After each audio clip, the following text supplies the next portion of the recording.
బాలు తన బెడ్‌రూమ్‌లోనికి వెళ్తూ ఉంటాడు. ఇంతలో అక్కడ ఉన్న సత్యం, "అరే బాలు ఒక్కసారి ఆగురా! నిన్నొక విషయం అడగాలి" అని చెప్పేసైతే అంటూ ఉంటాడు.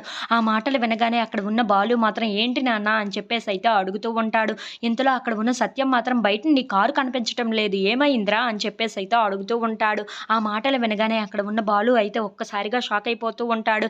ఇంతలో అక్కడ ఉన్న బాలు ఎలాగోలాగా నచ్చజెప్పాలి అని చెప్పేసైతే అనుకుంటూ, ఆ మధుగాడు వాడి కారు రిపేర్ అయిందని చెప్పి నా కారుని తీసుకొని వెళ్ళాడు ట్రిప్ కోసం అని చెప్పేసైతే అంటూ ఉంటాడు. ఆ మాటలు వినగానే అక్కడ ఉన్న సత్యం అయితే ఓహో! అని చెప్పేసైతే అంటూ ఉంటాడు. ఇంతలో అక్కడ ఉన్న బాలు లోపలికి వెళ్ళిపోతూ ఉంటాడు.